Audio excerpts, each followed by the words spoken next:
I like forcing my guests to listen to my intro song, just so you know how much of a crazy person I am. It reminds me of that white guy who always is in like a bathrobe with the keyboard. Yeah. And it's just popping out. Mark Ruboulet or something like that. Sounds right. Yeah. Yeah, him. I kind of want to be that guy. You kind of look like that guy. You just only had the mustache. Like, yeah, I think you can pull it off. Yeah. Pull it off for Halloween. With the glasses, I look like when I'm in New York City, I look like every other white guy. Yeah. It's like the amount of clones and that just especially like if I go to the financial district, if I'm wearing a vest, it's over. Yeah. I look like every guy there. You can't be seen in the Capitol Grill. I mean, there's so many people in this world. There definitely have to be duplicates. Like, they definitely, right? Like doppelgangers. Well, yeah. Well, it's just weird that in New York City, there's such a concentration of white guys that are like 5'8"ish. Yeah. With glasses that have a scruff and same haircut. It's really just the haircut. Yeah. Yeah. No, we're talking about how you look like a Tony Hawk Pro Skater character. Yeah.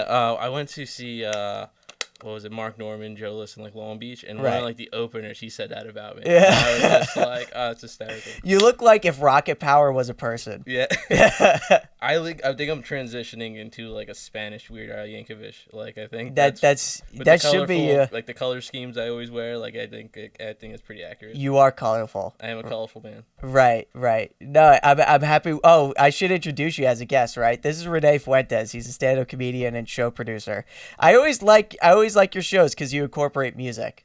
Yeah, I love music, and I'm not talented enough to do music, so right. Why not like involve it? I'm so jealous of people who can like legitimately like wail on an instrument, like play the guitar, like really, like I really want to play the guitar. I want like the guitar face, and just like I try to play the keys. Yeah, but I just never. I don't have the discipline to get good at it. When I was younger, in like middle school, I did band. Right. And I was like percussion because I didn't know how to do anything else. But like, right. I was like the guy who like hit the triangle once. Right. Or the big drum thing. The bass drum or whatever the fuck it's called. Or like just a cymbal clap like. Right. No, it's all good. It's durable, yeah. No, it's good. I like the music connection in the shows because it's always fun. Because do you still run the studio? Recording studio? No, it does not. It's not a thing anymore. No, okay. A casualty of COVID, you know. Another small business down. Yeah. A small business down. No, because me and Frankie in high school, we used to lay down tracks. I always hear you joke about this, like as it's in your set, and I always want to hear like a Christian Hahn verse. Like I want to hear that. I should have prepared that before I came here. I should have played it. I'm sure I could find something. If you can, if you listen, what was your rap name? Crayon. Crayon? Why? Because my full name is Christian Raymond Hahn. Yeah. So C, the cra, and then the Ray and then on. So it's like my full different. Right. Yeah, I do. How do you explain it? Like, I dig it. You know. And then it's like, yo, I'm crayon. I'm color. I'm a palette. Yeah. Yeah, that was my vibe. It's Frankie, if you can find something, you're more than welcome to play it. But we have to be careful though. Just my verses, because we had some of our white friends dropping the N-word on some tracks. Listen, it was 2009. Everyone was saying the N-word. Yeah, it doesn't count. 2009 doesn't count. It's like your Facebook status, like back when like it's still when your Facebook status would have is. Yeah. Like Reverend said, is that like when you put like a Lil Wayne lyric, you know, and you drop an N-word in the face, but that doesn't count. Yeah, it doesn't. It doesn't count. You can't. It wasn't me. Yeah. I don't think I hold anybody. If under the age of 19, I don't hold anybody accountable for what they did. Like now. Is that me? Yeah. That's not me. Right here. Is it me? I think it is. Wait, keep going. The auto tune. This is an exclusive. Yeah. 2010. Right. Sorry, pardon me, I can't stop because the game is just a part of me. Wanna get checks like I won the lottery. That was a bar. Believe it or not, I have heard worse. You know, that was before Crayon. That was like OG. That was OG. That's when I was undiscovered. Okay.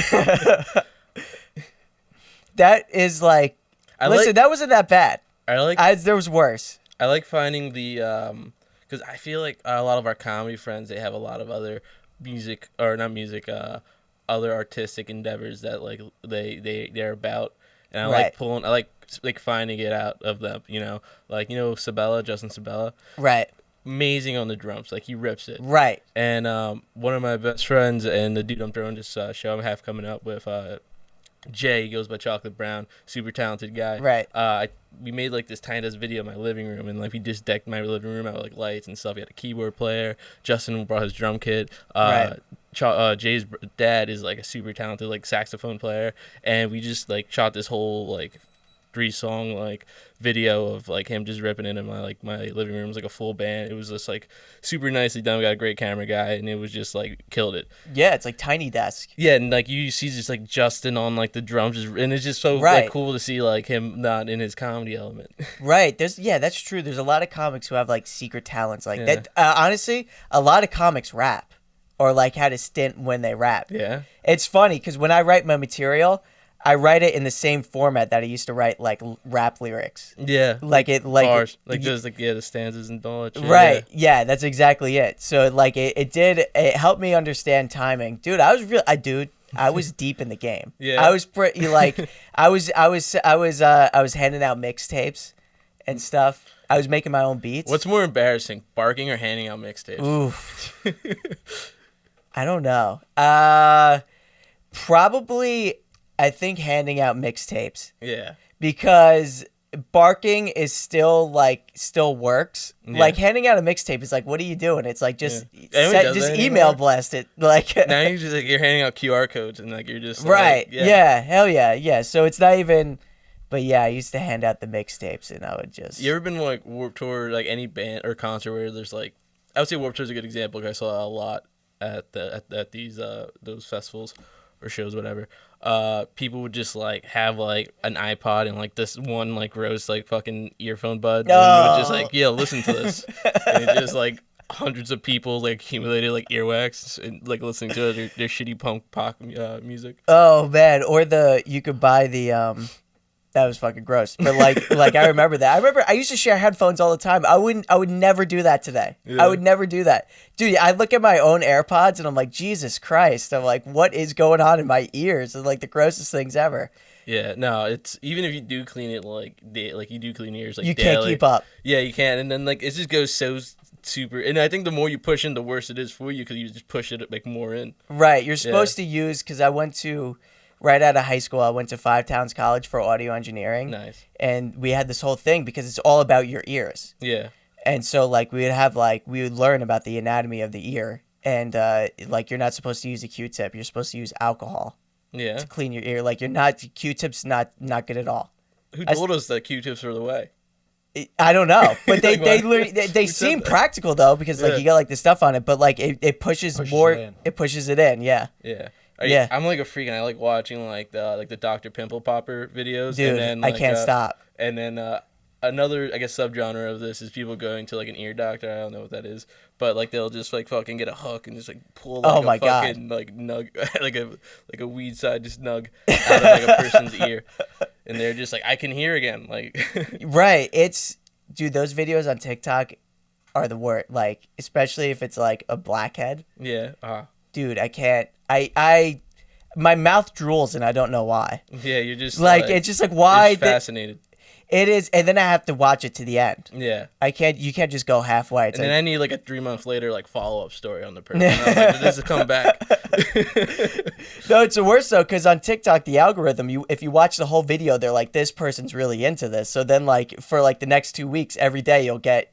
And then it's like, this is an overload. Now I'm like seeing like people. Then it gets like too much. Then there's like people with like bugs like coming out of their body. It's like I didn't bargain for this. I'm not a big into big pimple popper guy. Yeah. But yeah, no, the sharing of the ear thing was. I remember that. I remember they used to sell the like multiple ones. Like you get like one main cord that plugs into the phone, and then you could plug other headphones. Yeah, into then that. like you're all like just circle jerking in front of like an iPod Nano. Dude, nanos were everything. Yo, Nano, they're indestructible, bro. Right. They Yeah. were indestructible, and it's like I remember you had to have, how crazy, like, you just had one device that just had music. It's so nuts. Yeah, I was actually one of those assholes who had a Zune. Oh. I had a Zune. Yo, the Zune was way ahead of its time. The Zune I had, I can't speak on every Zune because I only had one that I acquired because someone gave it to me. Right. Like, I didn't buy it, so I was just like, I guess I'll use this, and I used it. I was like, yo, this thing's actually really fucking dope. Like, I didn't even know, I just think the function of it was just, like, a lot more smoother to me. And it was like a Nano, but, like, the whole, like, the front of it was a screen, and that was, like, before that was, like, a thing, I It was guess. touchscreen? Yeah, this was in, like, 8th, 9th grade. So Wow. we're, like, the same age. I'm 25, so. Yeah, like, we're both- yeah. So it was, like, back then. Not that it wasn't, like, a thing, but, yeah, I love the Zune, and everyone just shitted on the Zune. It's just me and Obama. If you had a Zune, probably in middle school, there's no way nobody's not trashing you. Yeah, The I didn't have friends though, so no one was there to trash me anyway in middle school. So I was just Were you a dweeb in high school? not really. I was always cool. I just didn't have friends. Like, Okay. No, probably wasn't. But I wasn't a dweeb. I was definitely just a shy, like chubby kid that didn't really talk much. But like when I did talk, I was always like how I am now. Like I just like. You know what I mean? Right. Like I was just really quiet, and I definitely did have friends, and in like high school, and we would get into like the shenanigans that no one would think I would get into.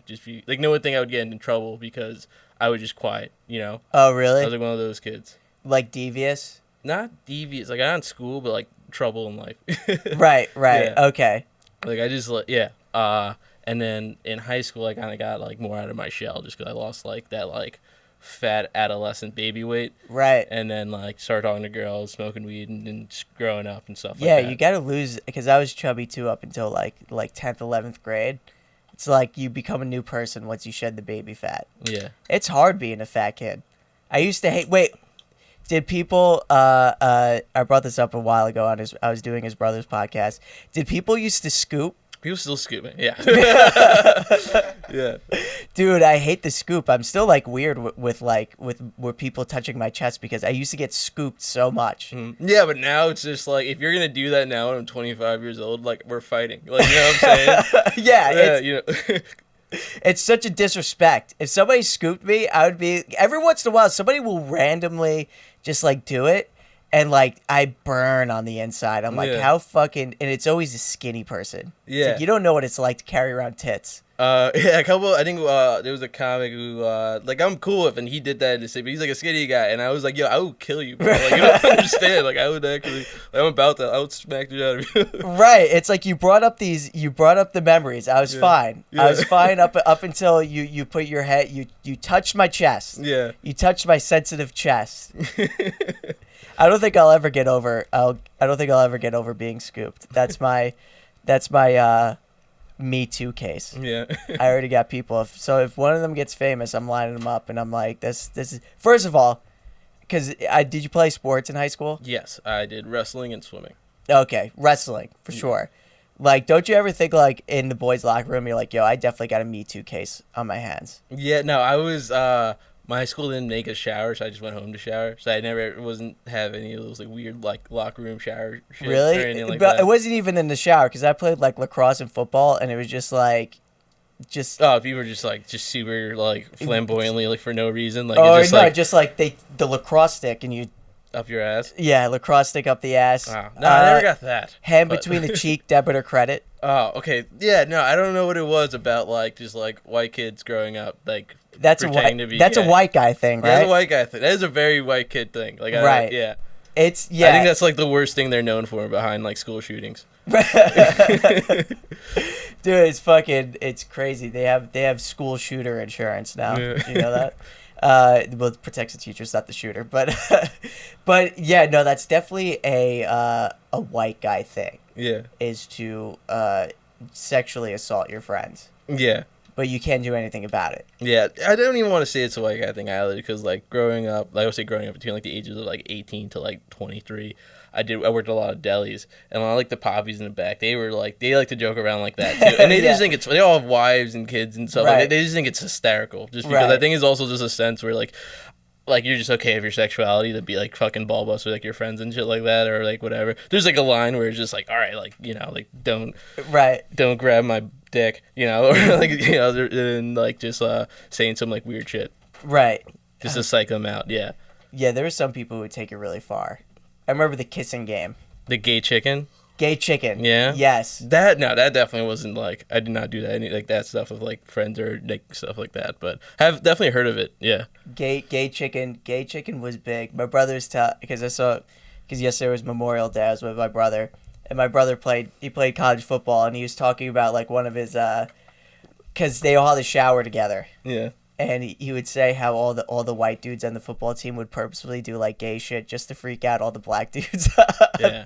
They would have the big white offensive linemen like run around naked. Yeah, black guys totally not with that. No, not at all. Yeah.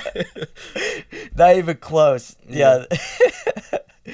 But there's definitely like fucking if I wanted to take somebody down and be like, oh, there's me I got a Me Too in the locker room. Somebody I got hit with a lot of debit or credit, and then they come up behind you, and then they just lift you up by your crotch. Ah, by the gooch. By the gooch, Yeah, like just, straight. your fingers like hooked into your gooch. Right, just, and lift you up, like fucking. That's disturbing. Oh god.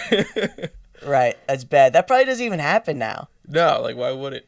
Right, no, why would it? But like I don't know, like I don't think like kids in high school even like do that, even like joke around like that anymore. No, I definitely don't think that. But like I have no idea. I'm sure it's like worse now too. It Also, could be worse. Yeah, Yeah. I have no idea. I haven't been in high school in a while. It's true. Yeah, I don't know. That's fucking funny. It's so weird. We were talking about Mac Miller before, and Mac Miller. How big? Like, because I know you're a huge fan. I actually kind of wanted to talk about Mac Miller with you because I felt like when Mac Miller came out with like Kids, and like I think it was 9th grade or summer going into 10th. Yeah. Dude, how for specifically like white dudes, that was like a momentous. That was like a paradigm shift in all reality. Yeah. Because that was like It created a subgenre of white guy. Right. Right. Yes. Yeah.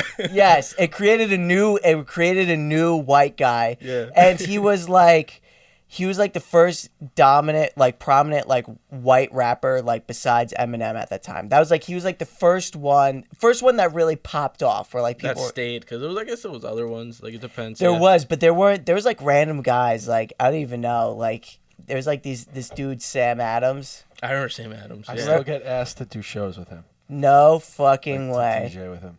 Really? I don't know. Does he even still make music? Asher Roth was another one. Asher Roth. Well, Asher Roth is awesome. Asher Roth was legit. And like he still makes music today, and is definitely like not popular by any means, like but Right. like it's still like I like it. It's just like funky, like jazzy rap, and like I dig that. And like he's still like he has like hair out like mine, like he's still the man. Like I Really? enjoy Asher Roth. I don't listen to it like all the time, but like I can when he drops something when he does drop something new, I'll listen to it. Right. Yeah. Asher Roth was the guy. Frankie, did you finish what you were saying about Sam? So you still do? No, I remember a couple years ago, me and Sabrina were in AC, and I was asked to DJ like something in the city with him, but I wasn't available. Right. But I've seen a couple DJs be in like the studio with him, but I mean I haven't heard anything come out. Right. Yeah. He was like frat rapper. And Him and I remember Mike Stud. Mike Stud. Mike Stud was like the ultimate frat rapper. That was like that's like real white boy He's a music. Like podcaster Chris now. Webby. and, Chris Webby. Chris Yeah. Webby was big too. Yeah. Shit. Chris Webby still randomly pops up on like on my Spotify. He's Like still out here, yeah. He's still like he grinds. Like he's still grinding, yeah. right. He was more legit though. Him, Asher Roth, and like Mac Miller were like legit Like guys. actually like good rappers. Right. Yeah. Yeah. Yeah, I remember like the Kids mixtape dropped, and like I felt to me it like personally affected me. Like it was just like No, a definitely. huge. I've been like just like what the fuck, because he was like suburban and he It wasn't was a corny soundtrack. about It it. was like the soundtrack to growing up. Right. Yeah. But But like I did definitely enjoy Kids, but like I didn't really like start like super become like a huge fan until like watching movies.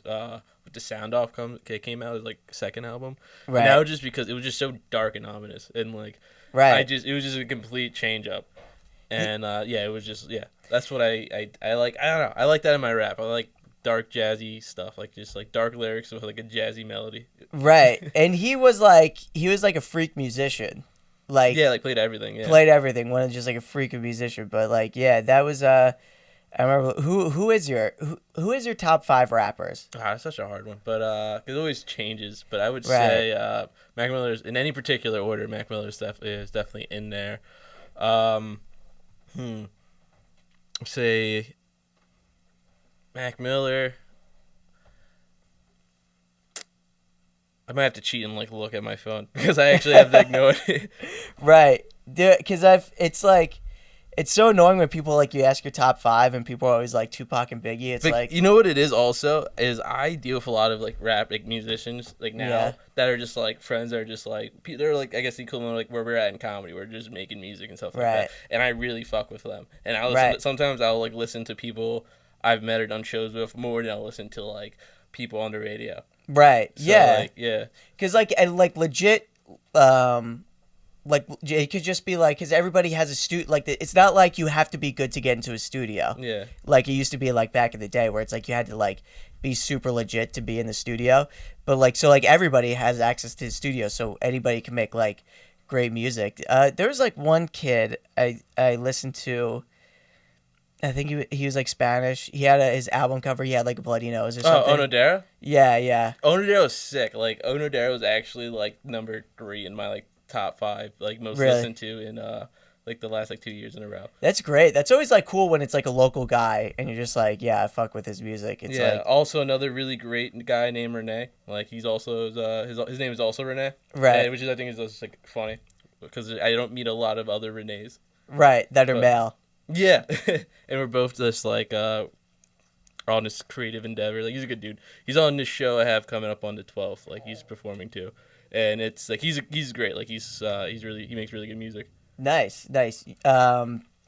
Yeah, I always like it's always interesting. I always like asking like top 5 rapper just because. Oh, I didn't answer it, but like Yeah. just off the top of my head, I would say Mac Miller, Freddie Gibbs is awesome right now. Dude. I guess J. Cole.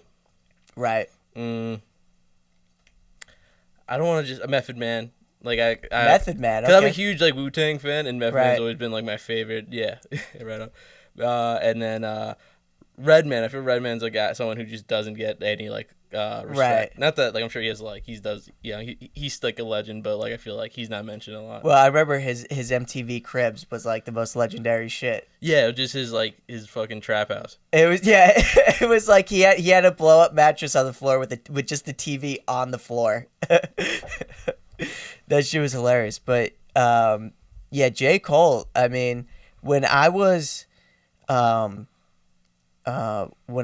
in 9th, 10th grade, it was like J. Cole dropped the warm up mixtape. Yeah. Was it the warm up? He did like warm up 1 and warm up 2. It was the second one. So I was too young for his first one, but his second one, and I was just like, God, like I was like a diehard J. Cole fan. Like he couldn't do any wrong. Like his first album came out when I was like a senior in high school, and I was like, every song's fire, every song. But like every album has like 2 or 3 songs that's like, yo, I could just throw this in the trash. Yeah, no, and like even though I love Mac Miller, I'll say he's like one of my favorite like musician to listen to. Right. I definitely did not like a lot of his earlier stuff, like that frat rap. Like I didn't really particularly care for it. Oh, he's garbage. But yeah. like like he needed to go through that to like become who he was, and like we need to write our shitty jokes to become That's better true. comics. Yeah, Yeah, it's true. That makes a lot of sense, actually. Yeah, the frat rap was a craze. yeah, It was big. That was like a real movement. I used to hate it because I always liked to be like I was a hip hop head, yeah. and like Now everyone is. yeah, now now Yeah. everybody's like an aficionado of like Yeah, But I used to be like it's boom bap only, yeah. boom bap 90s only. But when like people used to like blast Mike Stud, I would just like be like, this isn't real. This isn't real rap. I was Yeah. one of those guys, but I was dropping bars, so I kind of Yeah. had to be. Yeah, you're out here putting the work in. I was putting in the work. I was sampling beats. I was like, I only listen to sample beats, no keyboard beats. That's No, I'm trying to think of what my top 5. Yo, Freddie Gibbs. It's awesome. Freddie Gibbs is like do you listen to Benny the Butcher? Yeah, Benny the Butcher is probably Freddie Gibbs, Benny the Butcher. I love Griselda. yeah, The collective that's like Benny Butcher and Conway the Machine and West Side Gun and I think somebody else. But no, Freddie Gibbs, Benny the Butcher are like my shit. I actually listened to them like this past year the most. Yeah. Out of everything. Yeah, no, Freddie Gibbs just makes like getting shit done music. Right. Like you just listen to that like when you're working now and you got shit on your way to a gym set, music. like on your way to like a show, you're gonna crush it. Like you're like fuck yeah. Yeah, with his albums with Madlib are just nuts. Yeah. And the Madlib is such a good producer. Apparently there's a like I don't think it was a completed, probably like four songs they're working on, but like there was a Maclib, like a Mac Miller and Madlib Really? album that they're making. That's just one thing about that's like cool and like almost like haunting about like Mac Miller, that he has like so much unreleased music that you don't know what's gonna happen with it. Like, you know, Right. It's like Tupac. They're out there. Like you can find a lot of it, and it almost ruins the fun of it, you know. Right. But like, you know. Did you used to like check out like hot new hip hop at datpiff.com? Oh hell yeah, yeah. I remember I had a DatPiff account. Yo, I think recently, but like for the past like 15 years, the DatPiff app has been exactly the same. Really? You know? And then I went on it like the other day just to listen to like a mixtape that like you can't find anywhere else. Right. And it's like different. I was like, what the fuck did you guys do? You know, like I was. And they had the formula. Yeah, exactly. And like hot new hip hop, I used to get mad if it was like a song and it was like a rapper I liked, and instead of labeling it hot, very hot, they just labeled it hot. Ah, it's disrespect. I'd be like, fuck. And then you read all the comments, they're like, yo, this is bullshit. They're like, why are you giving Kid Ink all the very super hot? Why did you get into like hip hop? I used to. That's an interesting question. Because I actually never thought about how I got into it, but as a kid, my older siblings used to always blast like Dipset, Dipset, Eminem, and Kanye West. And I remember I used to love. Just gravitate towards it. Yeah, I used to love that, and I used to particularly like Kanye West because he would sample. Like I didn't know what it was listening to it, but now I do. Like I used to love the sound of soul samples. Yeah. And I like the fact that he made it fat. And I remember it used to blow my mind as a kid. I was like, how's he making that high pitch? How does he make it so high pitch? And but I used to love that. And I'm trying to think. Well, I first started rapping here in like 9th grade because it was just us and a bunch of friends over, and he just started DJing. Yeah. And so he just like got this new equipment, and it was right when GarageBand, like people were just discovering that GarageBand had auto-tune. So like everybody was like just fucking like using auto-tune for anything. So we would just rap with auto-tune on it. I think no matter where you grew up, like you knew a couple of kids that had like mixtapes between the ages of like 13 to like 16. Like they were just making like they were just putting it out there because you can just make it on like your laptop or your phone now. Right. Back then, that was like that when people were figuring that out. Right, or they would use the T-Pain app. Do you remember the T-Pain phone app? I don't remember the T-Pain phone app. It was like it was just popular because it would just turn your voice into auto-tune, but like people would it was called I Am T-Pain. I Am T-Pain. And it would just be T-Pain tracks, but it would be like karaoke but like some people would just not do the karaoke and just rap over the track. Do you remember when like you had to like text, like the ringtones were like a huge thing on like you see all the commercials for that, like it's just like, yo, text crank that to like 876 to get like a Soulja Boy ringtone for the month, you know. Dude, I remember ringback tones. What was that when someone? So when somebody calls you, they hear a song. Oh, I had a friend who like every month was different. Yeah. Like I was like one of my best friends growing up, so I called him frequently. So it was always something I looked forward to. I was like, yo, it's the third. Like, what's going on? The Backstreet Boys this month, nice. Right. I used to. It was I had for a while one of the DJ Khaled songs as my phone thing, but then like I couldn't figure out how to get it off my phone. So for like years, if you called my phone, it would be like the DJ Khaled, like one of the early ones, like I'm so hood, I wear my pants below my waist. I was the opposite. I think for like a good 8 years, my text message ringtone was excerpt from Clerks 2. It was when the guy, we were talking about like Lord of the Rings, and the guy was just like, they're not gay, they're hobbits. And like that was my ringtone. Like when I get text, it was like, they're not gay, they're hobbits. And like 8 years, like that was like straight. so many situations where I'm in like a formal setting, and then they're not gay, they're hobbits. Like Yo, it's funny because like when everybody first got cell phones, nobody kept it on vibrate. You just let it rock like loud as fuck. Just like whatever the song was, it's just gonna play it. Yo, ringtones were everything though. Yeah, it really was. Ringtones, because that was like when MySpace was popping. Yeah. And MySpace, dude, I wish I could somehow recover my MySpace page. Yeah. You would fucking love it, because the problem was my sister used to influence me too much. So Yeah. my sister used to like dress me as as Dipset. So like I would wear like when I was like 11, 12, I would wear like throwback like Iverson jerseys, like backwards, like have like, remember they had like the NBA fitteds? Yeah. Oh god. Like those with like baggiest pants. Right. So great. my sister would and then she would do my MySpace page, and it would be like a graffiti background, like in like a Lil Wayne fucking song. Yeah, or like a picture of like SpongeBob, like a Doug counting money. Right. Like, yeah.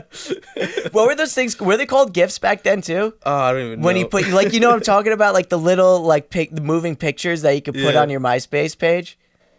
No. Dude, I remember my those. MySpace page. Like, if I were to look back at that now, it'd probably be so sad. Just because, like, I didn't like I said, I was like in middle school, and I Right. had friends, so it was just like I just made one just to make one, and then like it wasn't until like high school I became like a more social person, and did like normal kid stuff. But I was a super quiet kid growing up. Like, I was definitely like, there's definitely a lot of people who like follow me from like back then, like that knew me at 5th grade, 6th grade, and that's it, and then like parted ways, and then.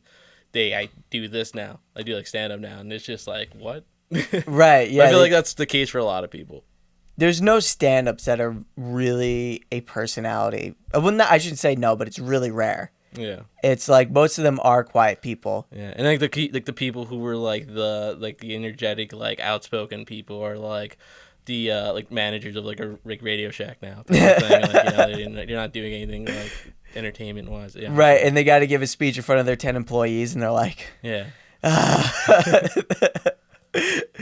no, it's true. Were you like an art? Well, I know you said you play sports, but were you like an artsy? Usually, like the quiet. I was super into art. Like, I was really into like drawing and like painting and stuff like that. And I wasn't like terrible. And Right. even now, if you look through all my like comedy notebooks, like when I'm just bored at mics, I'll like doodle. Right. And like they're like decent. They're not bad.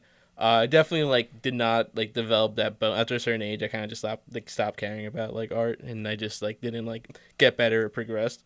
Right. And I know it's something I always like regret. 'Cause I was like pretty good at like a younger age, but yeah, I did. When I say I did sports to like lose weight, and then like once I achieved that goal, I would just like fuck sports.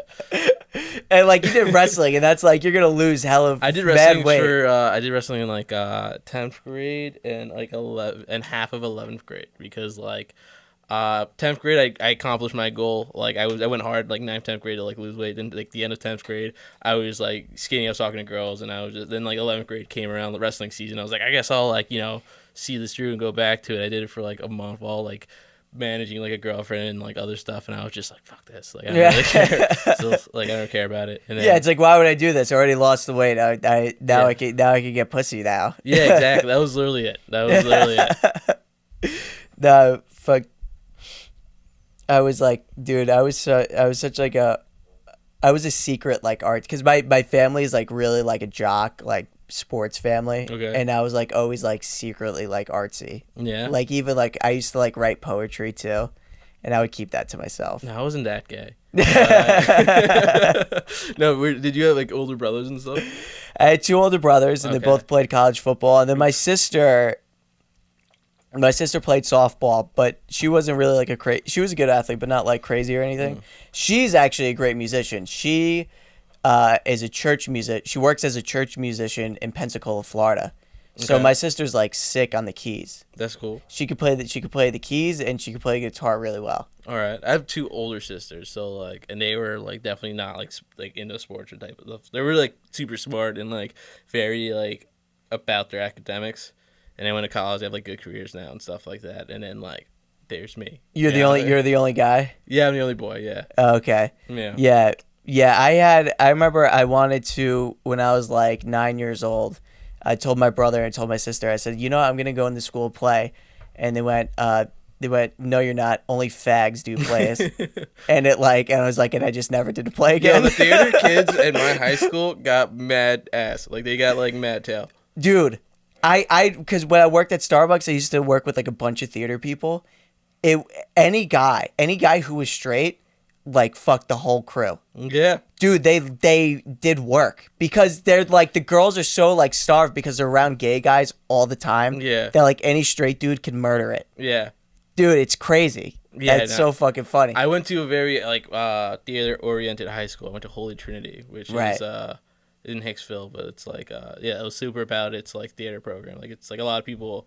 I want to say it's like like super like well renowned, but like a lot of people do go there for that. Right. And yeah, like I said before, like any guy who's in like the theater, like they were just killing it. Mm-hmm. Yeah. Dude, yeah, it was that's so funny you said that. No, it's crazy, but people that do. I took an acting / improv class, and like I can't be around people who act. Yeah. It's just like it's just whatever that personality type is. It like irks me. Okay. And it just like I couldn't do the exercises and be like serious. You Yeah, know what you I mean? felt stupid. Have you ever taken an acting class? No, I haven't. But like I feel like I would like to get into like voice work. Right. Well, that's different. That is different. But like yes, I feel like I'm not a good I wouldn't be a good actor. Well, for whatever reason. It's so uncomfortable. So, Yeah. like, one of the exercises is it's like you have to walk from one end to the other room, but you have to make it seem like the room is filled with Jello, and you have to walk through Jello. Mm-hmm. So you have to like stand and like put like your arm. Just walk like all like crazy through like Yeah, like nothing. like you're actually trying to get through Jello. And I remember the guy, like the teacher used to always call me out. He's like, "You're not committing." It's like I'm like, "This It's is like what is this pudding?" Like come on. like it's like dude, it was so dumb. And then there's one he kept it like it felt like it lasted forever. So there's only like a class of like 6 people, and it was you had to pretend like you were walking into a cold lake. So I had to like pretend to shiver, right? And the guy was like, he kept making me do it because he's like, it's not good enough. And I'm like, he's like, you're not acting. He's like, you're not really, You're not shivering enough. right? He's like, what do you do when you're cold? Then I'm like, I don't even know. Like, dude, I hate Get it. a blanket. Right. And then after this exercise, this like it was like one of the last classes. I was like, yo, fuck this shit and fuck these. I'm not an actor. Yeah. So it was he had us lay on our stomach, and he goes, now you have to think of an animal. So I thought of a dolphin. This seems cruel. Like Dude, it's brutal. What is this guy like? Your teachers like? What is his like? Credentials? Nothing real, but he acts at like theater. He's really an IT guy out of the company, but he does theater every once in a while. Yeah. It was a cheap. If class. my kid came home and was just like describing that to me, I'd be concerned. I'd be like, "Let me go talk to this guy, see what." Dude, I did it like only a few years ago. Yeah. And like he was like, you gotta you lay on your stomach. He's now think of an animal. So I think of a dolphin, right? And now he's like, okay, now act like you're that animal. So like I'm on the ground with like my hands like as fists, and I'm like moving like this, and then everybody else is like I'm a deer, so they get to like crawl around. Like now I'm just like. I have to like slide on the ground, and it was the most uncomfortable. That I changed midway through. I'm a wolf now. But it's like people like someone was a cat, so he's like pretending to lick his. And the teacher's like, brilliant, like you're killing it, amazing. I'm like, dude, this isn't like I can't deal with somebody who, like. People who choose to like, I guess like we need them, but like people who choose to like, I guess do like. Extracurricular activities for like kids and stuff like that, like supervise them. That's weird. Like like I feel like I would never like maybe if I have a kid it'll be different, but I have like no like desire to like teach children how to do anything. Like fucking kids, like figure it out. I used to work with this woman who she taught theater to 5th graders. No, sorry, to 5-year-olds, and I used to work with her at Starbucks. Those were probably the worst plays ever. Worst plays, but she like people who like work with kids, like they also like almost turn into that a kid or whatever character they play with the kids. You know, they like turn into it. Yeah, because they have to be super bubbly and like at a what's the word I'm looking for? They have to be super like charismatic or cartoony almost, Right. like and then like you're just like, bro, like I am 37, like you don't have to talk to me like that. Right. So I worked with her at Starbucks, and she never turned it off, and it was and like what pissed me off. Because, like, we're comics, but, like, I'm working with, like, normies. So everybody's like, oh, my God, she's so bubbly and nice, And, of course, like, in my head, I'm like, this lady kills kittens. There's something wrong with her. Because she would answer the drive-through, and she'd be like, squiggly piggly, hello, welcome to Starbucks. I'm not even I would fucking drive off. dude. I'm not even bullet. People would be like, what? And, like, she'd be like, howdy doody. Dude, I could have. I'm like, I'm gonna murder this lady. That's not human. Yeah. Whatever that is. I'm just envisioning that like I'm pulling up to a Taco Bell like 2 a.m, like, smacked, and then like I hear that, like I wouldn't be able to stop laughing. There was a legend like by my house. There's a Taco Bell. There was this lady. She was like almost legendary, like around like the area. Like she worked at Taco Bell, and she used to have this weird fucking voice. But like everybody just knew who she was. She was like famous, and we're like, "Yo, you're whatever." Oh my God, I wish I remember her name. She was world famous because like her voice was just like weird as fuck. Like you couldn't even put it. She'd be like, "You want a chalupa?" I don't even fucking know. But it was just like she was famous because everybody'd be like, "Is I don't even know what her name was. Like, is Jess there?" Yeah. And people would be like, "No." I'd be like, "Fuck." Juanita there. Like, Juanita. Yeah. When you are at a job, I think you mentioned that you're at like Starbucks for like a minute, like that same Starbucks, like you kept it for a couple of years. That job. I worked at Starbucks for 7 years. Same one. No, 4 different ones. Okay, how are you when it comes to like working like a normal day job, and then like you like tell people that you do stand up, or like you're just like, nah. At my job now, I pick and choose who I tell. Oh yeah. Actually, my job now, I think everybody knows. Everybody's pretty cool. Yeah. They're pretty like no one's like that's weird or whatever. I like the people that I work with are pretty normal. My industry. Yeah. No one's like tell me a joke or anything. Everybody kind of knows. Yeah, I definitely met a couple of people like that, but I definitely try to keep that like not like I definitely don't open with that, Right. Yeah, I feel like that's a weird thing to do also, and I'm sure you've been in a situation where like you're at like a social gathering. It has nothing to do with comedy, and then like right. you're with friends that aren't comics, and they're just like, "This is my buddy Rene, or my buddy Christian. He does stand up. He's a really funny stand up comedian." Right. And you're just like, "Shut the fuck up!" Like, right. like like it's brutal because some people really break your balls about it and be annoying, and then some people are like, there's a certain personality type. Yeah. If somebody is like, if I know they're into music and they're kind of like, if they're into music and into movies, I know if I tell them I do stand up, they'll respect it and they kind of know what's up because they're already kind of like into arts or whatever. Yeah, there's like a camaraderie there. Yeah. Right. So they already kind of know, like, so they're more likely to like they're more likely to be like, oh, that's cool, rather than like tell me a joke. Yeah. But if it's somebody if it's like a guy's guy sort of guy, yeah.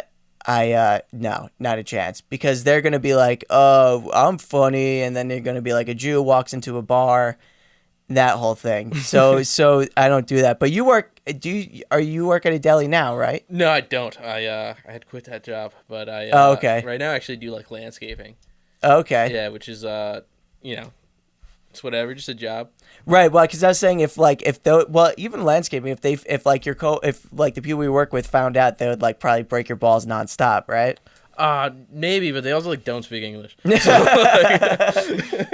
But can you speak Spanish or no? Yeah, it's not like the best, but I could definitely. I was gonna say like you could do a Spanish comedy show. Yeah, that's one thing I definitely like. I want to do. I want to learn how to do a set in Spanish. Like, I don't know if like my jokes, anything can transition into like another language if you like know it well enough. But right. Yeah, like yeah, that's something I definitely, it's on like the comedy bucket list. I want to definitely. You'd be able to sell that show out. If That'd you be did cool. only Spanish show, that you would be able to sell tickets. There's a couple so easy. people in the city that are I peeped that are like starting to do that, and I'm just like, Oh that's my- awesome. Yeah, like it's anything that's like different is awesome. Like Well, and it's so specific. yeah. It's so specific, and it's like people. That's why Tom Segura is the goat. Like he like you never guess he speaks like fluent Spanish. Like Right, and, yeah. He I think when I was in Texas, he made a bunch of like Spanish shows. Like only like he advertised them like I'm only speaking Spanish. Right. This show like this is like not an English show. And then he would just like joke about it on the podcast when he was like doing it. He would say like, "Oh, people are complaining about it," and they're just like, "Well, I don't speak Spanish." And Tom's just like, "Well, this isn't for you." Like, you know? Yeah. No, Yeah. those shows like specific, like you hit that demo, or like people like in the city, the people that do like all brown comics, so like Indian, like Arab or whatever, and Yeah. they do all the like those shows sell the fuck out. Like Yeah. so if you're like I think if you because I think. It's so rare that you come across stand up in another language that like if you're somebody who like your first language is Spanish and you hear like a good stand up like you're gonna rock the room. Yeah. So it's just I think it's a good idea if you could brush up on your Spanish. Yeah, you know, my girlfriend right now, she speaks like fluent Spanish, and like she definitely like, puts me to shame with like Really? my lack my lack of being like fluent in it. And, Really? Yeah, I'm sure that like if I were to like put like a set together, like she would definitely be like my tutor. Right. What's your nationality? She's half Mexican, half Haitian. Half Mexican, half Haitian. Yeah. But she speaks Spanish though. Yeah. She doesn't speak French. She actually does speak a little French, but like she's like she's like super smart. Like Right. Yeah. Yeah, man. If she's trilingual, like you got to be like a genius. Yeah, and You I know- am an idiot. So Yeah. Yeah. yeah. She's Mexican and Haitian. That's so. It's funny because I used to work at a Starbucks in Brentwood, so I have like a random enclave of like all Hispanic friends, and like one thing like I remember like I could never keep up with was like which Spanish people hate who. Yeah. One thing I knew is that like everybody considers Puerto Ricans white. Yeah, it's just like I think all Italians. They always say all Italians hate like Sicilians for some reason. Right, I yeah. don't know like the history behind that, but I think for like Spanish people, I think that like that, but in Spanish, I think that always changes. I don't know. Right. Yeah, I think more people are just like fuck like Spain people, like people from Spain. People from Spain, Yeah. yeah. Yeah, because my buddy was Salvadorian, and I remember he said that to me because we went over to his buddy's house, and his buddy was Puerto Rican, and he's throwing a party, and I was the only white person there, Yeah. and like he's like listen, so and so here's he's white. I'm like he's Puerto Rican. He's like yeah, white. I'm like, Wow, yeah. I'm like, That guy's doesn't just make- like a dick about it. I'm like that doesn't make any sense to me, but There's definitely like weirdness with like I don't know like how can you can't gatekeep like nationality like your ethnicity. Nah, yeah, nah. just, like, you're not Spanish enough. Like what? Like, what is well, that? his whole thing was because he was Salvadorian, so he was Central 'Cause American. I always have gotten told about like mad Spanish kids, like both like boys and girls in like different contexts that like I'm not like a normal Spanish kid. I'm just like or I don't speak Spanish. I don't speak like I'm Spanish. Like Right. that's just like how like when I even like just like conversing them in English, they're like you don't speak like a Spanish kid. I'm like what does that mean? Like, Yeah, right.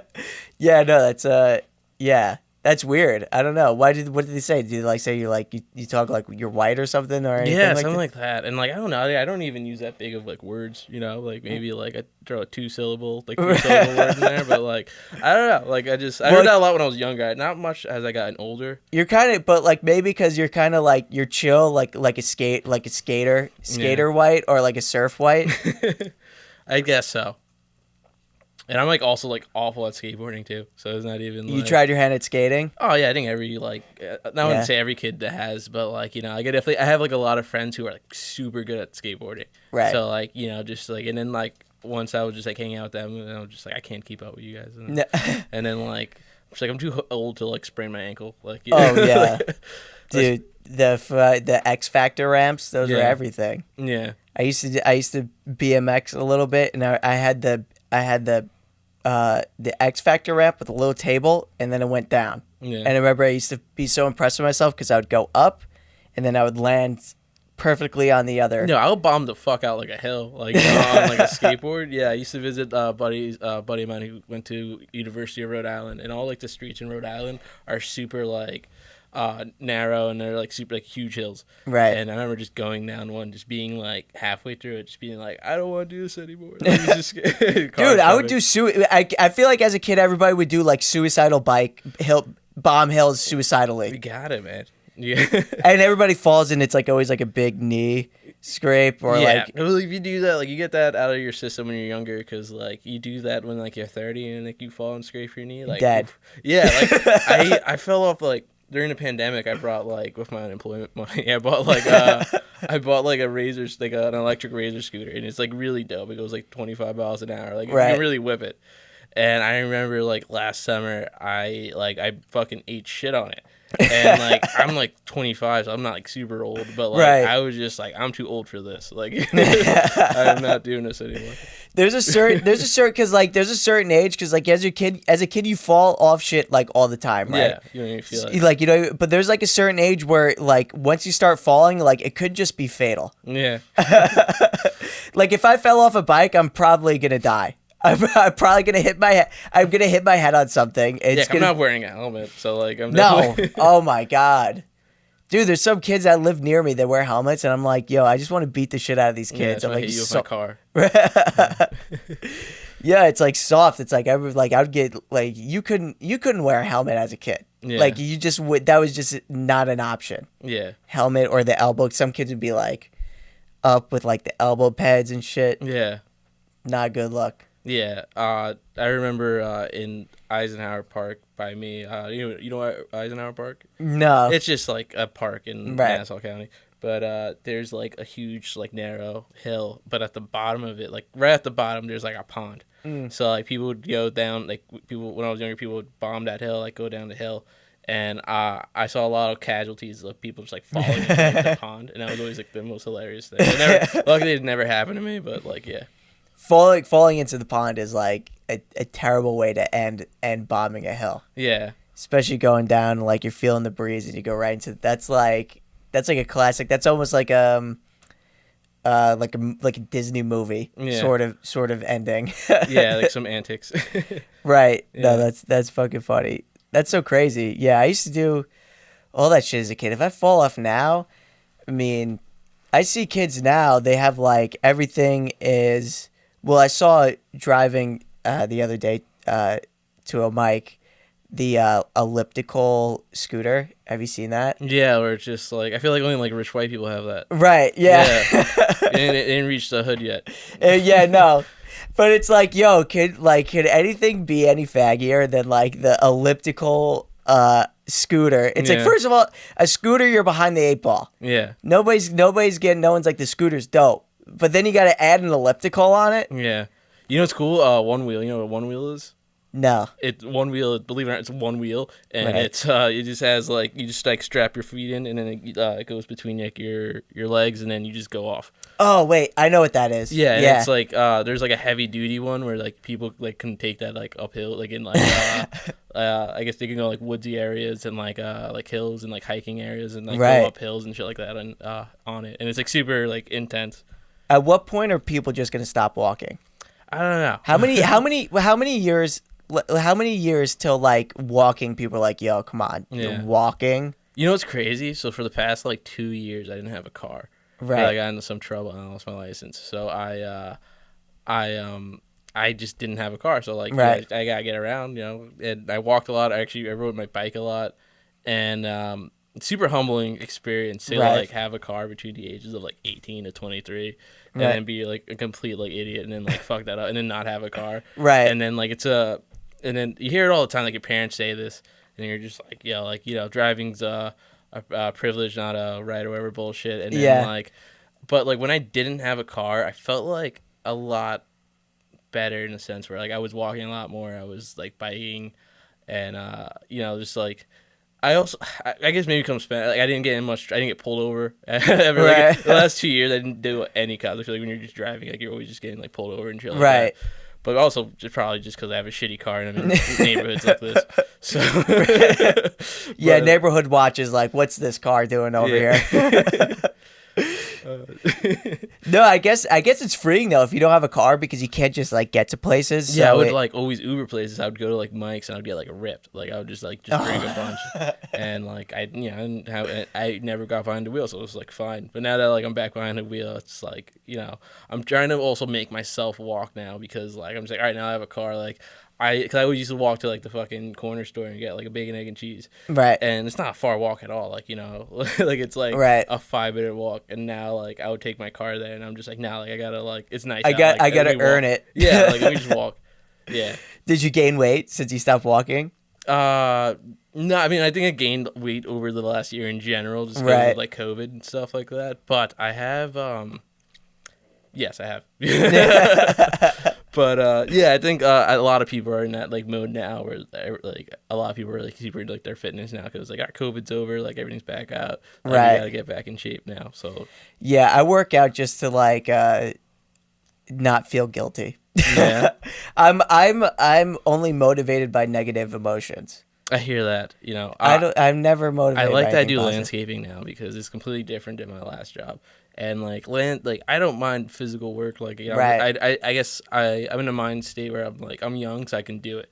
So like I'm not one day like I'm not gonna be able to do this shit. Right. So let me just do it now because like I remember one time I would like run up like a flight of stairs at like Penn State, and then like this old man just be like, I used to be able to do that, and like I'm just like, all right, wait to depress me now, like But you're like out of breath. Like Yeah.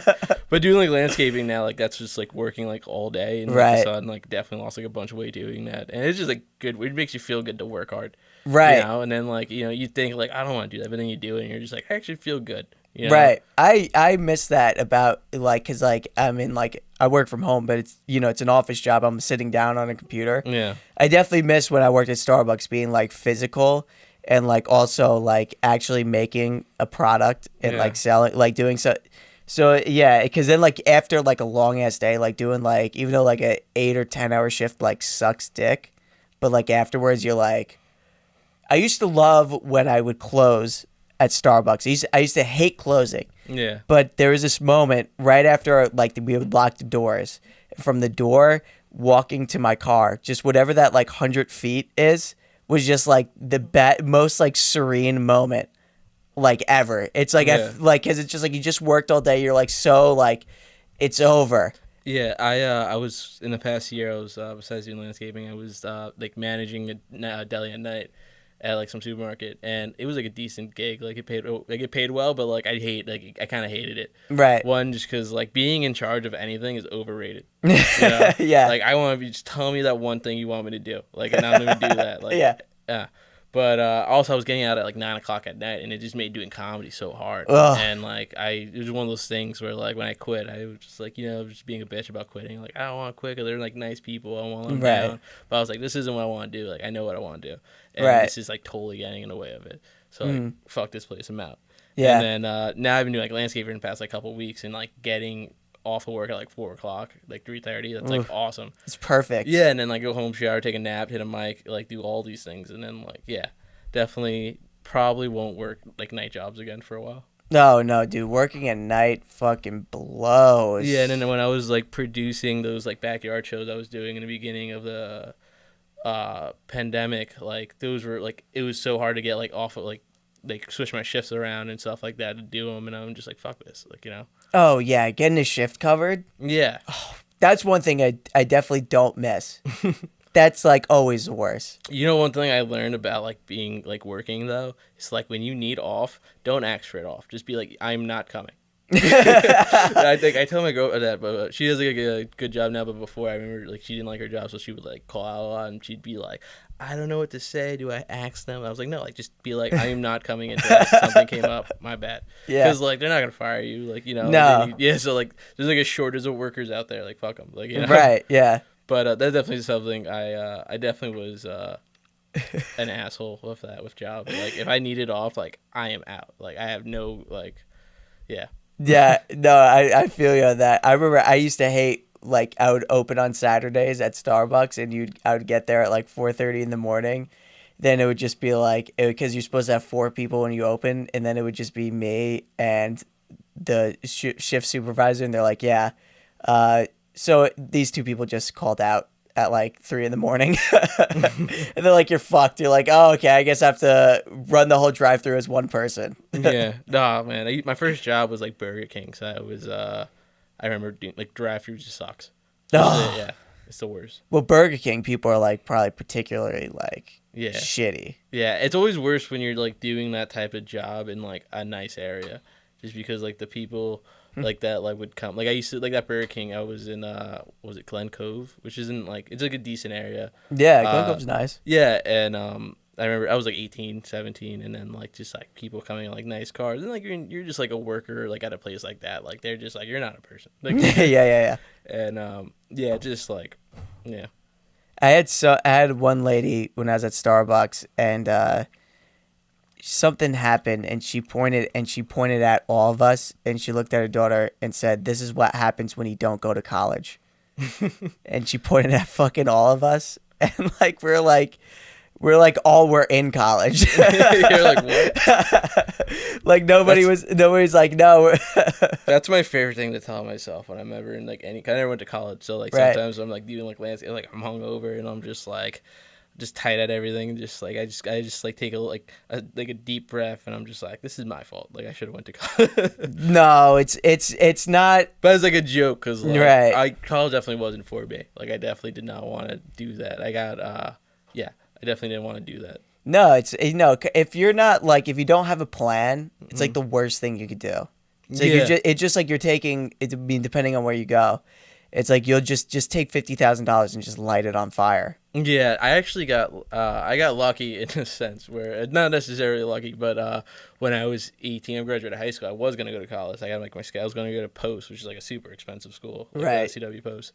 I don't even know if it's called that anymore. LAU Post, whatever. Yeah. And that summer after high school, my mom passed away. So like I didn't go to school. I was just like, I'm just gonna take the year off, and then like, Right. I am now like 25 years old, and Still taking a year off. yeah.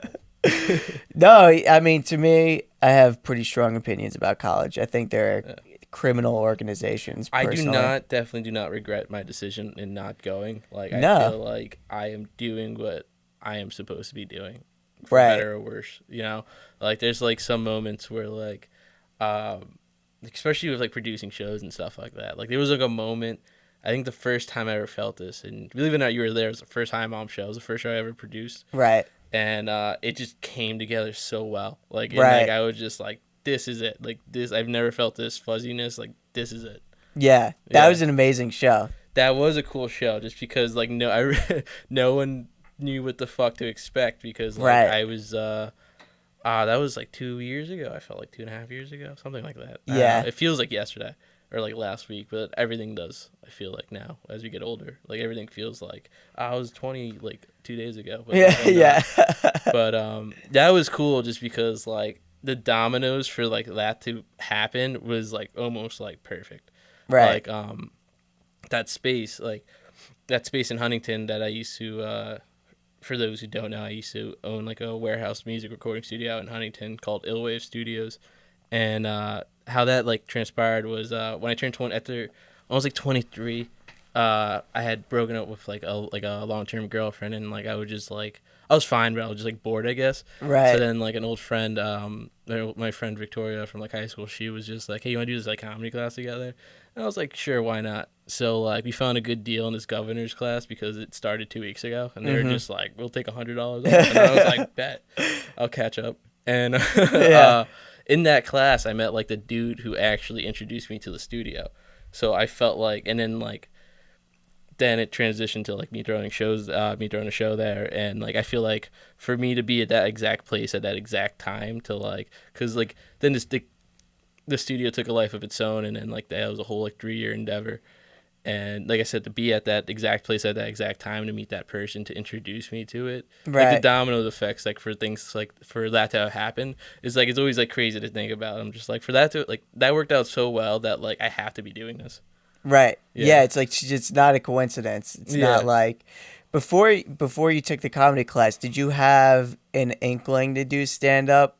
Nah, I was just like a lost soul, like in a sense. All like right. it I always liked doing, like I always loved comedy, Right. and I was always like funny, like, you know, I was always like cracking jokes and stuff like that.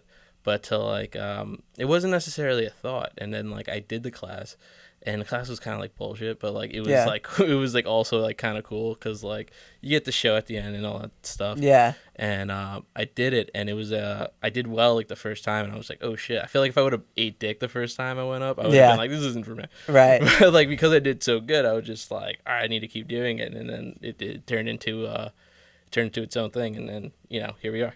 Yeah, that's interesting that you kind of just like fell into it, because I remember before I started, I didn't take that class. I took the brokerage class with Rich Walker, and I remember before I took the class, I remember I used to have this burning feeling in my stomach that's like, it was like, you have to try this. It wasn't even like you want to.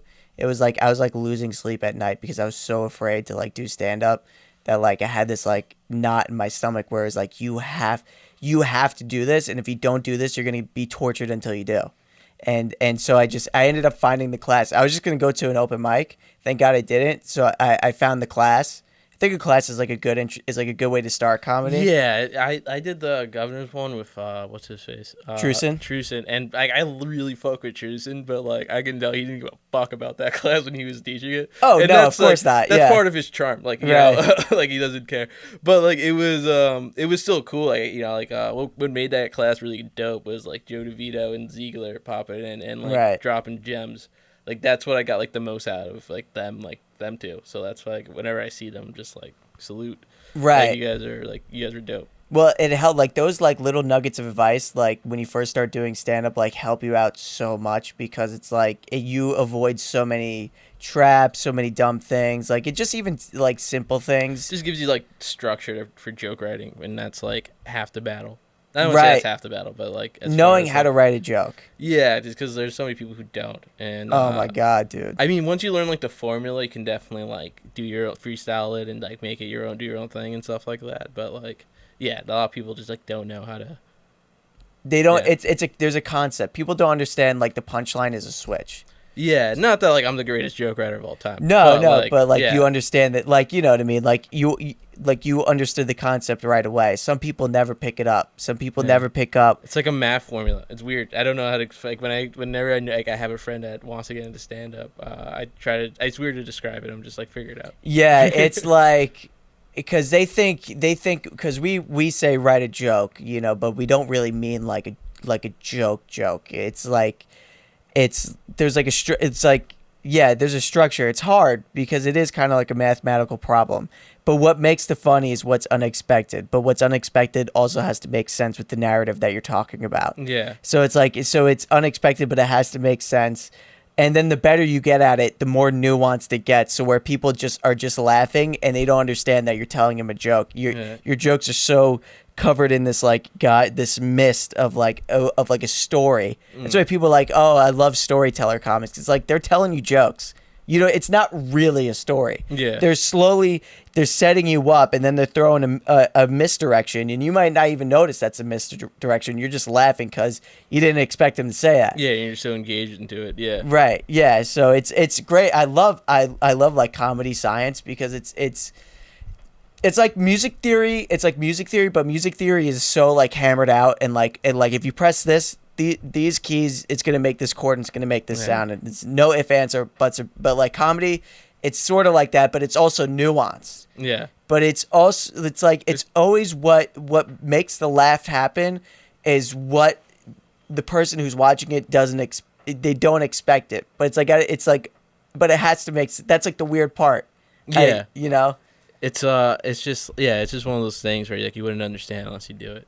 Right. Yeah. You wouldn't understand it all. Yeah, it's hard, and it's hard to like if it's like another comic, like talk like the science. Like I don't even want to call it the science because it's not that intricate. But like we're just talking about our balls. Yeah.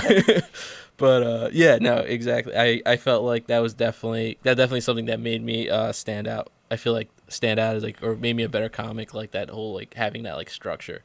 And stuff like that. Saves you 6 months. Yeah, saves you a lot of like bombing. Yeah. Yeah. But like you ever like I was just talking I forgot like to Abe about this the other day, Bannigan the other day about this. But you ever wanted to go on a show that you know is gonna be like a fucking shit show just because like you want like the tough skin of it? Right. Like, Solomon did like this like hip hop show at One Eye Jacks, and like I knew like I went on my way to hit him and be like, yo, can I get like a couple minutes on that? And I just knew because it was like a pop punk show, then a hip hop show, and at the end he just drew comedy in there, and I was just like, this is gonna be a fucking shit show. War. And it was war, but like I went up there and I was just like ready for it, and I felt like I like, even though like I guess to like I wouldn't say it was an ideal set, but I felt great after it because I'm just like, yes, Right. like I love it, like I love the challenge. Right, when you won, Screaming into the abyss. Right, when you won them, when it's like a shitty crowd and they don't give you, and like you slowly start winning them back. I like watching you like let at them, like that's something I enjoy watching when you're like at like in a tough like spot and you're just like, fuck you guys, like you just you did that like Gio's the Comac show. Oh yeah. Yeah, and like because it was just like a rowdy crowd, and you're just like, what the fuck's wrong with you guys? Like, right. Well, that you gotta let them have it. That place. Part of me, it's like I just don't want them to win.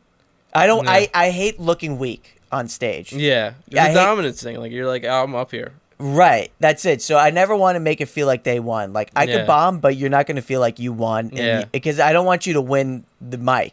You know what I mean? It's like I don't want you to win the show. I don't want you to think this is okay for you to do. Go ahead, Right. Yeah. So I went because that in Quorum, that particular place was I was there because they were a rowdy crowd, but they weren't necessarily bad. Yeah. But they just I don't know how to describe it. They were being the worst crowd ever, but they didn't know that they were being pieces of shit. Yeah. You know what I mean? They weren't aware that they were ruining the show. They were just like, I don't know what was wrong with them, but just like, so you couldn't get mad at them because it was like they were disturbing the show, but out of innocence. So it's like, I tried to, it's not like I had a great set, but I was just like, fuck it. I'm not going to tell material to these people. And they're like, what is this guy even talking about? Yeah. The only way I was going to win them over is if I went after them and I kind of engaged them. But Yeah, I'm at a point where it's like, I don't feel fear on stage. Yeah, I don't either. And I know I'm not going to threaten anybody. So I know I'm not going to get off stage and someone's going to fight me. You know what I mean? I know this is like the smallest scale of this, like that the equivalence of this is like on the smallest scale ever. But I think Bernie Mac did like he was like at the Apollo, right? And then it was like the rowdiest fucking crowd ever, and then, like he just came out and just like, I ain't scared of you guys, like right. And I like I said, it wasn't like it's like the smallest equivalent of that, but like going into like a show like that, I'm just like, bro, like fuck you guys, like, right? And it was like a pop punk show, so I definitely just like let them have it. How like they were like pathetic for still listening to that, and they're all like 40 years old. I was like, what's wrong with you guys? Like, you guys haven't transitioned into smooth jazz yet? Like, what's right? And just letting them have it, and then like people like to be made fun of, honestly. So I was just like, right. Yeah, it's cool because like when you like can like win that, you can win them over. That shit's like a dick. That shit's like crack. Oh my god, yeah. It's an ego stroke beyond the beyond. Like, one thing I liked about JJ's was that like the bar show in Amityville used to throw. It was a rowdy fucking like it was a rowdy like bar. Like when the comedy show wasn't going on there were like people being like hit in the head with bottles like and it was like, but like the ability to do well was there. Right. Like, but like sometimes there's a lot of unfair, variables, in front of you. But that's just part of it. Like you just fucking. I remember I forgot what comic. I think it was Nick Tillelli. I used to complain about like Torn, like the bartender there, just being like, she's too loud. Like, and I'm just like, just deal with it. I was like, she's the reason why we have a show here. Just like, right. Deal with it. No, it's funny. Like those kinds of shows. What I came to like in my head. Like, and I think that's where you kind of triggered in that show the other night, is like, it's if you don't commit like that, you're gonna bomb anyway. So if you go up there and you go soft, you're gonna bomb. So you bomb on your own terms. Right. It's like, but it's like you almost don't have a choice but to be aggressive, especially a bar crowd. Yeah, because they want to hear that.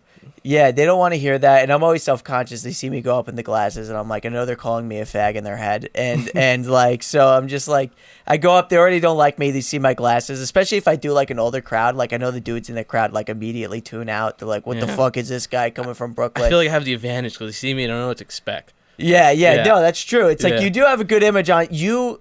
Like it's like there's like certain people when they walk up on stage, they like command attention just because they have a certain look. It's like you and like Chris Barnes, because Chris Barnes is so fucking tall and like has Yeah. blonde hair, and like The complete opposite ends of each spectrum. right, Yeah. it's like you two, and then even Dom LaMarca. When Dom LaMarca goes up on stage, everybody stops. Like, what the who Who's is this guy this? with the pink hair? Like, Right, what is this who guy? is this guy? Well, I love Dom. Dom's awesome. No, I love Dom, but he, but like I'm saying, like just like you have a look where people like, well, I have to see what he has to say. Yeah. at least, you know. Yeah, and then I just went him over with the first. Yeah, I've learned that like I like not necessarily.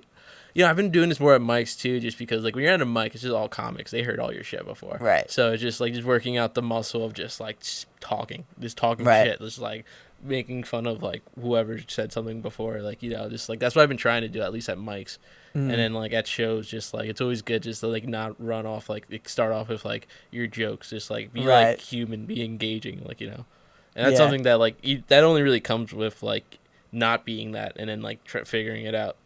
Right, yeah. It's starting off with a riff. That's like I used to never do that. I used to always just go right into material. Yeah.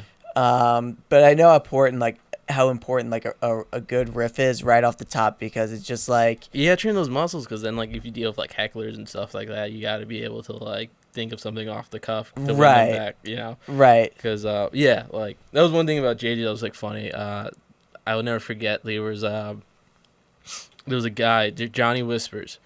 Yep. He was a voiceless heckler. He had like a hole in his throat from like smoking cigarettes all his life probably, Yeah. and he was still heckling. Like I don't know, he was heckling that. I was on that show. And yeah. it was funny because you if you made fun of him, like you'd won him over, you won the crowd over and stuff like Right, that. But, yeah. like I feel like just never get mad. Like if you get genuinely upset, then that's Yeah. they win.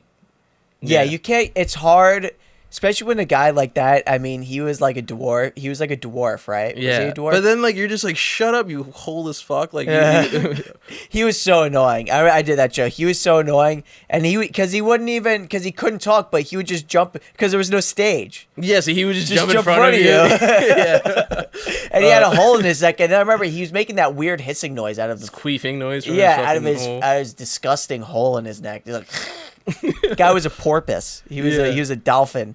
Yeah, but once you just let him have it, and you were just like, Well, everybody hated him. You just had because I remember at the beginning of the show, everybody was like kind of wishy washy because it's hard to because this guy is such a handicapped human being. It's like hard to decide like can Nah, I make fun of him? Nah, but like when you do that, like all bets are off. Right, Bro. I'm making yeah. fun of like your mother's holes. Like come on. Johnny Whispers. Man, I John- wonder where he is now. He's probably dead. Hopefully, He's probably dead. He's probably dead, and like he's probably in the dumpster at JJ's somewhere probably. or underneath the floorboard.